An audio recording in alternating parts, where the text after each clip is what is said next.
Friends, welcome to this new lesson. आज जो हम करेंगे एमसीक्यूज़। तो एमसीक्यूज़ हमारे फिजिकल ज्योग्राफी से रिलेटेड होंगे। हर एग्जाम में फिजिकल ज्योग्राफी का सिलेबस होता है।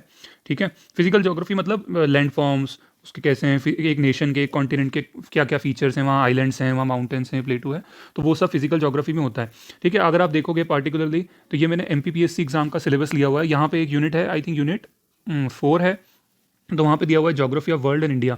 तो physical geography, physical features and natural regions. तो फिजिकल फीचर्स इंडिया में माउंटेन्स हैं, प्लेटूज हैं और लेक्स हैं, वो सब हैं यहाँ पे।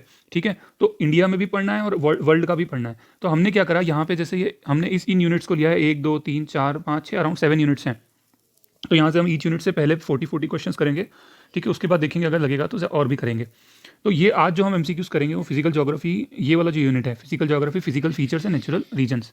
तो यहाँ से हम करेंगे, इंडिया के रेस्पेक्ट में भी करेंगे और वर्ल्ड के रेस्पेक्ट में भी करेंगे। ठीक है, शुरू करते हैं। पहला क्वेश्चन, ये जो सिलेबस है ये एमपीपीएससी प्रीलिम्स का है। ठीक है, लेकिन ये दूसरी एग्जाम यूपीपीसीएस या जो भी दूसरी एग्जाम से सब में ज्योग्राफी आती है, फिजिकल ज्योग्राफी। ठीक है, तो पहला क्वेश्चन है, ये कोड देखते हैं। Some time later becomes never, do it now. तो ये जो प्रोक्रास्टिनेशन होती है, जो हम सोचते हैं कि बाद में करेंगे, तो उसको अभी करना है। पहला क्वेश्चन है हमारा कि which of the following divisions of India has oldest land mass. तो ओल्डेस्ट लैंड मास है, देखो, Himalayas, northern plains, Indian desert, ये सब क्या है, भारत के फिजिकल डिविजन्स हैं। इसमें से जो पेनिनसुलर प्लेटू है वो सबसे ओल्डेस्ट लैंड मास है। ठीक है, तो ये जैसे ये वाला जो हिस्सा है, दिस इज पेनिनसुलर इंडिया। ये जो नीचे का है, दिस इज डिकैन प्लेटू, एंड ये वाला है सेंट्रल हाईलैंड्स। तो ओल्डेस्ट क्या हो गया, पेनिनसुलर प्लेटू। ठीक है, तो एक्सप्लेनेशन थोड़ा सा रीड करेंगे। Peninsular प्लेटू is one of the oldest landforms of earth and is roughly triangular in shape, with its base coinciding with the southern edge of the great northern India. It extends over 8 Indian states, 8 states में है, covering entire South India. 3 mountain ranges border it. यहाँ पे सतपुड़ा है, इधर western घाट से और इधर eastern घाट से। Prominent features of Indian Peninsula Plateau are broad and shallow valleys and rounded hills. ठीक है, यहाँ पे वैलीज इतनी गहरी नहीं होती। Central Highlands of India and Deccan Plateau are the two main divisions of Indian Peninsula Plateau. Deccan Plateau has western ghats and eastern ghats of India. Deccan Trape is a part of Peninsular Plateau. This part is of volcanic nature and has igneous rock. अगला question है हमारा कि a landmass bounded by sea on 3 sides is referred to as. तो एक जो landmass होता है जहाँ पे 1 2 3 साइड से वाटर होता है, उसको हम बोलते हैं पेनिनसुला। तो जो हमारा एक इंडियन पेनिनसुला है, ठीक है, क्योंकि वो 3 साइड से वाटर से घिरा हुआ है। इसी तरह से अरेबियन पेनिनसुला भी है। ठीक है, एक्सप्लेनेशन देखते हैं। Peninsular are the areas of land surrounded by water on 3 sides. They may be very large as in the case of Arabia और क्वाइट स्मॉल। अरेबियन पेनिनसुला और Arabia is the largest peninsula of the world. ठीक है, which occupies an area of 3.2 million square kilometer. It is located in Middle East and comprises of 7 countries. तो ये सब उसके बारे में है। सऊदी अरेबिया, ओमान, यमन, ये जो हम देखते हैं ना, ये अफ्रीका हो गया और इधर आपका अरेबियन पेनिनसुला। ठीक है, तो Saudi Arabia, Oman, Yemen, UAE, Kuwait, Bahrain आपका, Qatar. It is surrounded by Red Sea in the west and Gulf of Aden in the south. ठीक है, Arabian Sea in south east, Gulf of Oman in the east and Persian Gulf in the north east. Indian peninsula is considered as second largest peninsula of the world. India is surrounded from 3 sides by Arabian Sea, Indian Ocean and Bay of Bengal. ठीक है, तो यहाँ पे आपका हो गया Arabian सी, इधर बे of Bengal, इधर इंडियन ओशियन। थर्ड क्वेश्चन है हमारा कि which of the following countries और continent was not a part of ancient landmass of Gondwana land. तो ध्यान रखना, पहले जो था आपका, पहले जो हमारा अर्थ था वो इस तरह से मेगा कॉन्टिनेंट था, सुपर कॉन्टिनेंट, जिसको हम बोलते थे पेंजिया। देन वो डिवाइड हुआ, नीचे वाला हिस्सा हो गया गोंडवाना लैंड, ऊपर वाला हो गया लॉरेसिया। तो India, Australia and South America were all part of Gondwana land. ठीक है, यूरोप जो था वो लॉरेशिया का पार्ट था। तो यूरोप, तो Gondwana land was an ancient supercontinent that broke up about 180 million years ago. तो ये जो है आपका 180 मिलियन ईयर्स अगो, ये हम देखेंगे जियोलॉजिकल टाइम स्केल। यहाँ पे देखो आप, तो 180 मिलियन ईयर्स अगो मतलब ये मीजोजोइक वाला टाइम। ठीक है, यहाँ से तो ये इधर आप देखोगे ट्राइएसिक का जो टाइम है, यहाँ पे वो कॉन्टिनेंट अलग होना शुरू हुए, तो ये आएगा यहाँ पे मीजोजोइक। ठीक है, the continent eventually split into landmass we recognize today, Africa, South America और ये सब नाम है। अगला देखेंगे कि which of the following physiographic divisions of India was formed out of accumulations in the Tethys geosyncline. अब ये तैथिस जियोसिंक्लाइन का मतलब क्या है कि आप इधर देखोगे कि ये पेंजिया था, फिर आप देखो यहाँ पे 200 मिलियन ईयर्स अगो आ जाओ, तो ये जो हमारा ये इंडिया वाला हिस्सा है, ये जो है हमारी 33C है। ये वाली जो प्लेट है, this is European plate and this is Indian plate. अब आप देखोगे जोरासिक वाले टाइम में, मतलब इस टाइम में ये प्लेट आगे बढ़ रही है। ठीक है, और ये फिर एक कोलाइड होगी। तो यहाँ पे क्या है, 33C में जो बहुत सारे सेडिमेंट्स हैं, क्योंकि यहाँ पहले भी रिवर्स थी, तो उन्होंने रिवर्स में सेडिमेंट्स यहाँ पे लाके एक्यूमुलेट किए, उसी को जियोसिंक्लाइन भी कहा जाता है। तो ये जब इंडियन प्लेट यहाँ आई और ये यूरेशियन प्लेट से ऊपर गई, तो वो यूरेशियन प्लेट से टकराई, तो यहाँ जो बीच में जो सेडिमेंट्स थे वो क्या हुआ, उनमें फोल्ड आया और फोल्ड के कारण हिमालयन माउंटेन बनी। ठीक है, तो यहाँ पे आंसर क्या होगा कि which of the following physiographic divisions of India was formed out of accumulation in the Tethys geosyncline. तो एक्यूमुलेशन जो हुई थी तैतीस जियोसिंक्लाइन में, उसका आंसर है आपका हिमालयस। अगला क्वेश्चन है हमारा, according to the theory of plate tectonics when some plates come towards each other which of the following is formed. तो ध्यान रखना, प्लेट टेक्टोनिक मतलब क्या होता है कि जो हमारा अर्थ है, वो क्रस्ट है हमारी अर्थ की, वो एक्चुअली एक पूरी सिंगल क्रस्ट नहीं है, वो नंबर ऑफ प्लेट्स में डिवाइडेड है। तो वो प्लेट्स आपस में तीन तरीके से मिलती हैं, एक होती है कन्वर्जेंट बाउंड्री, एक होती है डाइवर्जेंट बाउंड्री और एक होती है ट्रांसफॉर्म बाउंड्री। तो कन्वर्जेंट क्या होता है कि इस तरह से प्लेट, दोनों प्लेट आपस में पास में आती हैं। तो जो कन्वर्जेंट प्लेट बाउंड्री होती है, तो उसमें क्या होता है, एक प्लेट दूसरी प्लेट के नीचे चले जाती है और वो प्लेट टूट जाती है। तो इसलिए कन्वर्जेंट प्लेट बाउंड्रीज को कई बार क्या कहा जाता है कि ये डिस्ट्रक्टिव होती हैं। डाइवर्जेंट में क्या होता है कि दो प्लेट्स होती हैं, वो एक दूसरे से दूर जाती हैं, तो दूर जाती हैं तो बीच में क्या होता है, सी का निर्माण होता है और इस तरह से। तो वो जो डाइवर्जेंट प्लेट बाउंड्री को हम बोलते हैं कंस्ट्रक्टिव प्लेट बाउंड्री। और इसी तरह से होती है ट्रांसफॉर्म, जिसमें प्लेट जो होती हैं वो ऐसे साइड बाय साइड मूव करती हैं एक दूसरे से। तो ये पूछ रहा है क्वेश्चन में कि जब दो प्लेट आपस में पास में आती हैं, तो वो जो होता है उसको क्या बोलते हैं, तो उसको हम बोलते हैं कन्वर्जेंट बाउंड्री। ठीक है, अगला क्वेश्चन देखते हैं, which of the following are young fold mountains. तो यंग फोल्ड माउंटेन्स हम किसको बोलते हैं, हिमालयस को। तो यंग इसलिए हैं क्योंकि ये ज़्यादा इनको टाइम हुआ नहीं है बने हुए, कुछ साल पहले ही बनी, 5 करोड़ साल पहले, 50 मिलियन ईयर्स अगो। ठीक है, आप ये 50 मिलियन ईयर्स अगो देखोगे तो ये जो टाइम है आपका इधर, मतलब ये मीजियोजोइक के टाइम में बनी, यहाँ पे क्रिटेशियस टाइम में। ठीक है, देख रहे हो आप कि ये क्रिटेशियस में तो ऊपर जा रही है। ठीक है ना, तो ये क्योंकि, तो ये जो था आपका, तो दिस इज यंग। और फोल्ड माउंटेन इसलिए बोलते हैं क्योंकि वो जो सेडिमेंट्स थे उनमें फोल्ड बना, तभी ये बनी। ठीक है, तो हिमालय जो है दैट इज वाई हम उसको बोलते हैं यंग फोल्ड माउंटेन्स। अगला क्वेश्चन देखेंगे। अच्छा, आपको मैं ये जो पीडीएफ होगी मैं ग्रुप में डाल दूंगा, टेलीग्राम ग्रुप का नाम है भगत एजुकेशन, तो आप वहाँ पे ये एक्सप्लेनेशन को अच्छे से पढ़ सकते हो। ठीक है, तो अगला क्वेश्चन देखते हैं, the Himalayas consist of 3 parallel ranges in the longitudinal extent, which of the following is the name of northern most range. तो देखो, हिमालय जब बना, तो आप अगर घर में आपका पर्दा होगा, कोई भी कॉटन होगा, तो उसको इस साइड से भी प्रेस करना, इस साइड से भी प्रेस करना, आपको उसमें फोल्ड दिखेंगे, एक से ज़्यादा फोल्ड दिखेंगे। तो जो सबसे ऊपर वाला फोल्ड है दैट इज, हम उसको बोलते हैं हिमाद्री, और उसको बोलते हैं इनर मोस्ट हिमालयन रेंज। ठीक है, उसके बाद हिमाद्री के बाद बनता है हिमाचल, और देन आपका बनता है शिवालिक, और ये पूर्वांचल जो है, मतलब जैसे ये हमारा दिस इज इंडिया।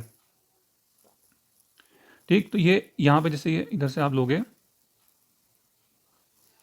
तो यहाँ पे ये हमारी ग्रेट हिमालयन रेंज, फिर आपके आगे हिमाद्री, और यहाँ पे आएगी शिवालिक्स, और इधर जो नॉर्थ ईस्ट में आएगी दैट इज पूर्वांचल।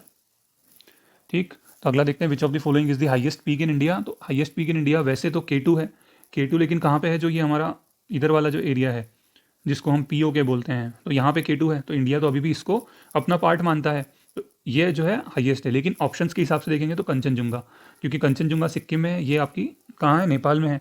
ये दोनों जो पीक हैं वो इंडिया में हैं, पर छोटी हैं कंचनजुंगा से। तो इसकी हाइट कितनी है, 8586 metre.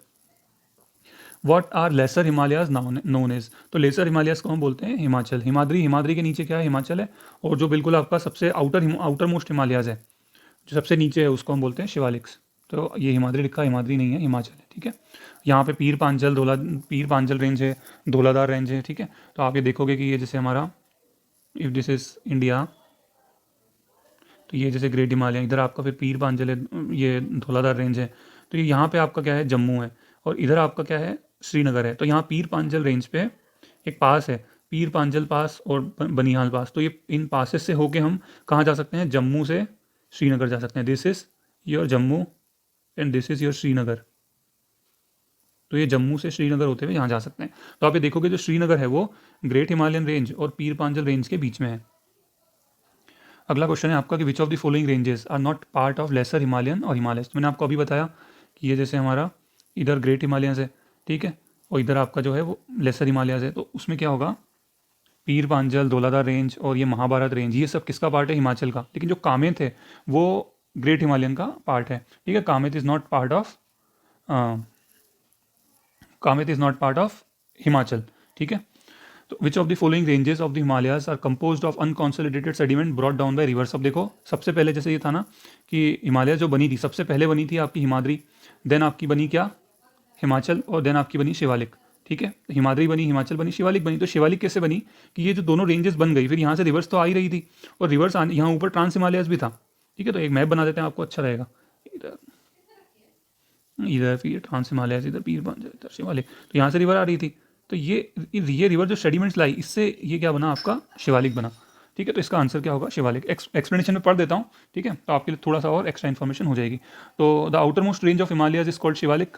They extend over a width of 10 to 50 kilometer and have an altitude varying between 900 to 1100 meters.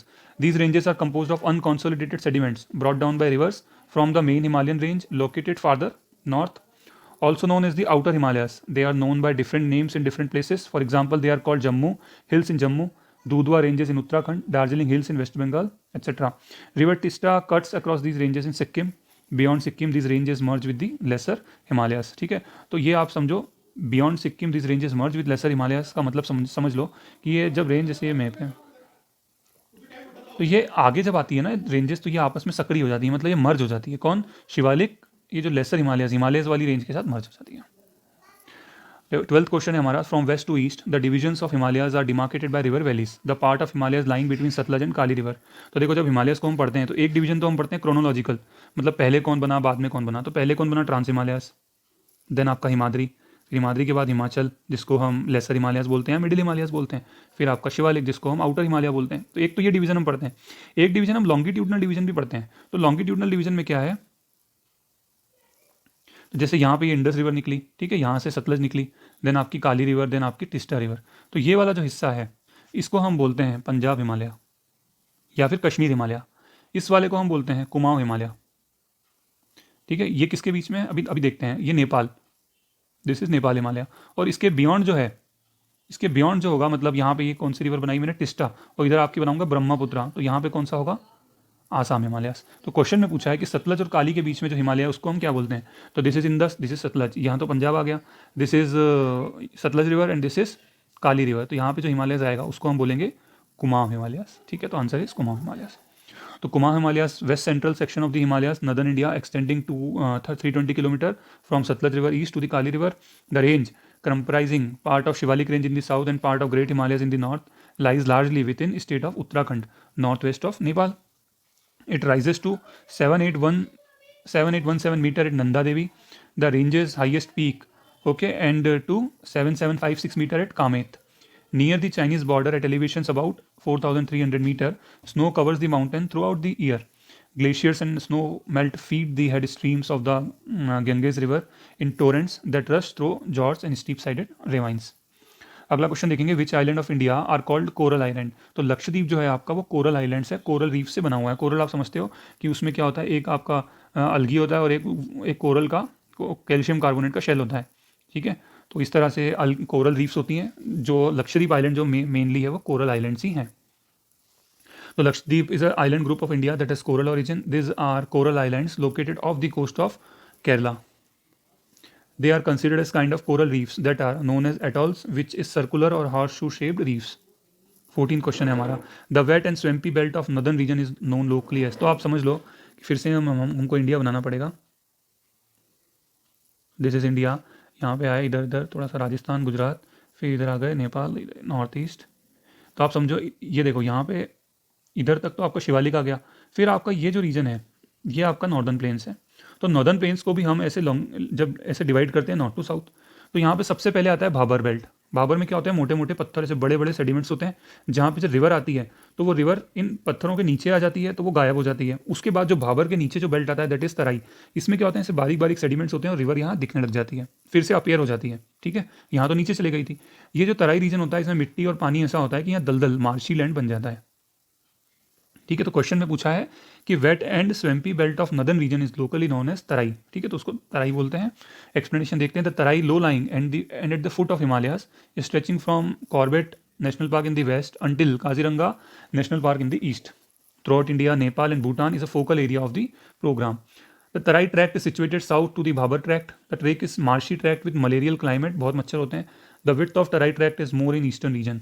This Tarai tract receives high rainfall and has excessive humidity due to thick forest and rich flora and fauna.